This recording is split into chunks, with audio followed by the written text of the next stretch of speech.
Hey gang, thanks for joining me, Mike O'Reilly, on O'Reilly's Corner, where we try to keep the lights on past and current political issues.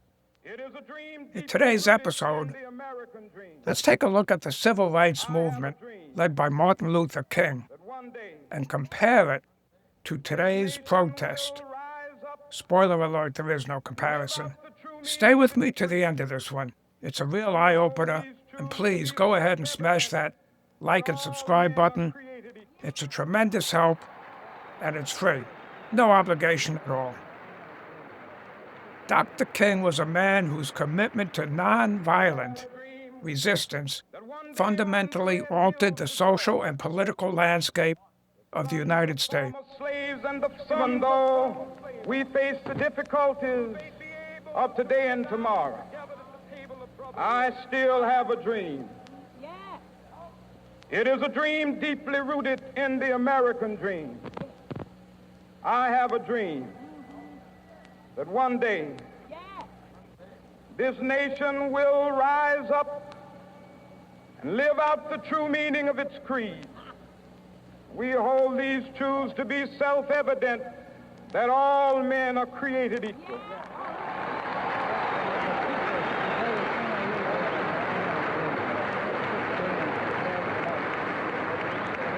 I have a dream that one day on the red hills of Georgia, the sons of former slaves and the sons of former slave owners will be able to sit down together at the table of brotherhood. I have a dream.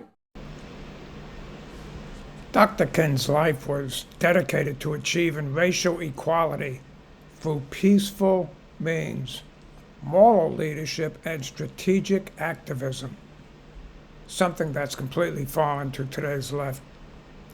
So let's take a look at the peaceful civil rights movement he led and compare it to today's destructive, violent protests of the radical left, which focus on divisive, ridiculous causes like abolish ICE, like defund the police, like mediocre male athletes competing in girls' sports.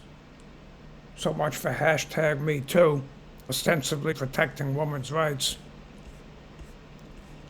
To fully appreciate Martin Luther King's accomplishments, you have to understand the profound injustice that he and others confronted.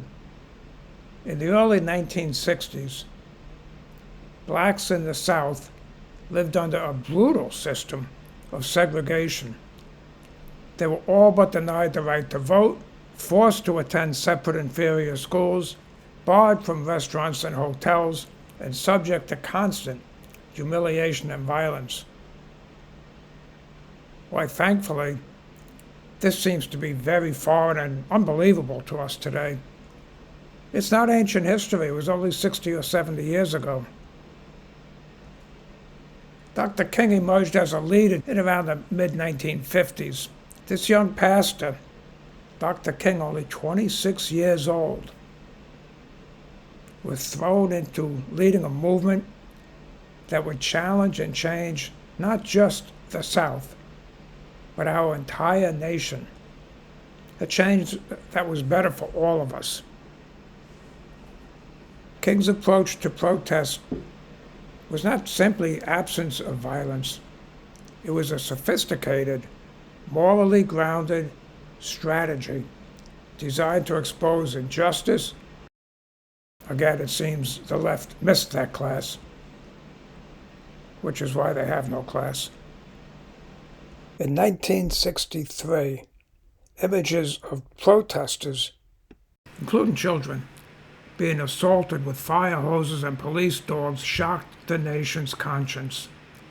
These images, broadcast on a fairly recent phenomena known as television, transformed public opinion and created irresistible pressure for federal intervention. The civil rights movement under Dr. King's leadership achieved concrete, transformative victories that fundamentally changed American society. The Civil Rights Act outlawed discrimination based on race, color, religion, sex, or national origin, ending segregation in public places like schools and restaurants. Blacks were also free to apply for any job that they were qualified for, including eventually the President of the United States. Yeah. Now let's take a look at today's radical left protest.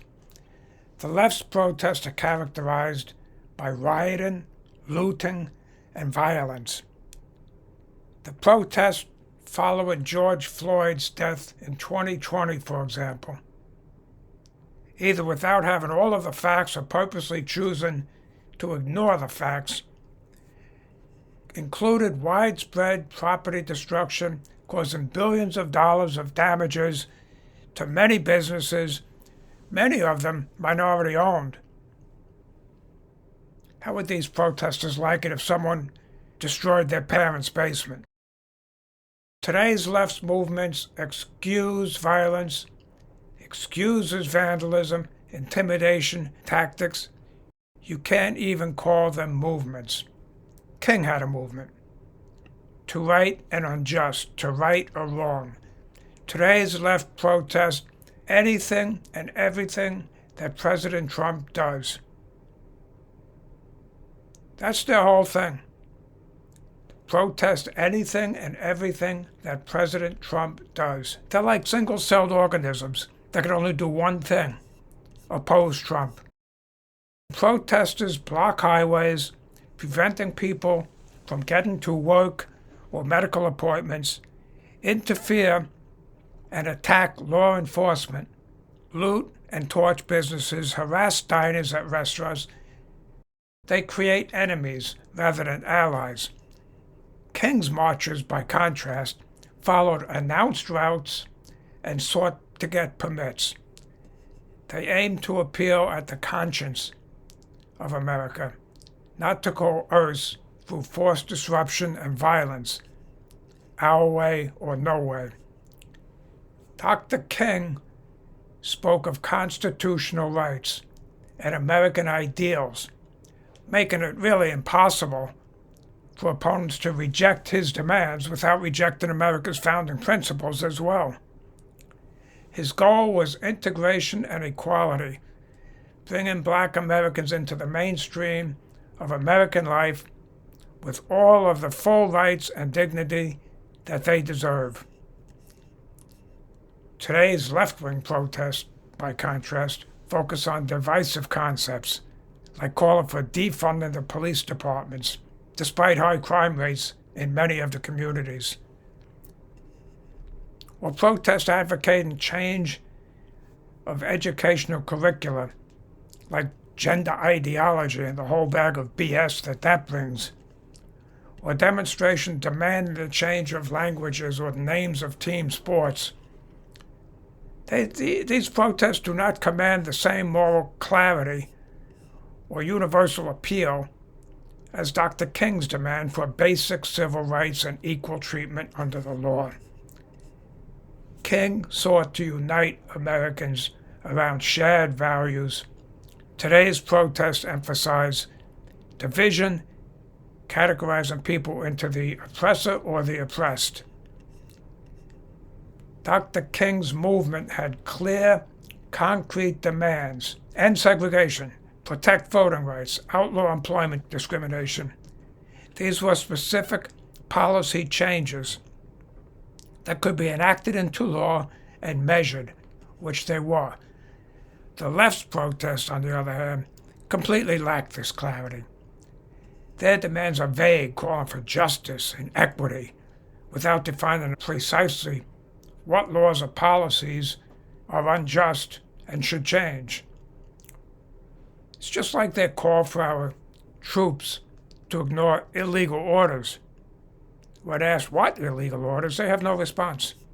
King explicitly addressed his appeal to the white moderate and to the conscience of the nation, understanding that lasting change required building broad coalitions.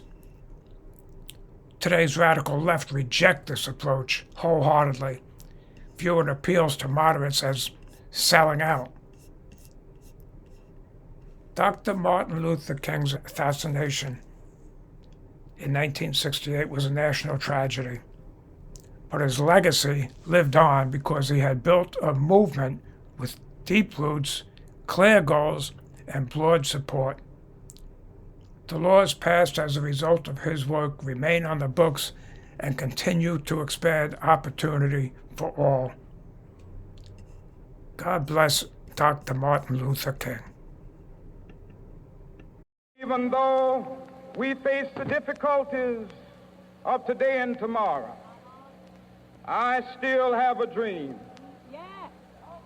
It is a dream deeply rooted in the American dream. I have a dream that one day this nation will rise up and live out the true meaning of its creed. We hold these truths to be self-evident, that all men are created equal.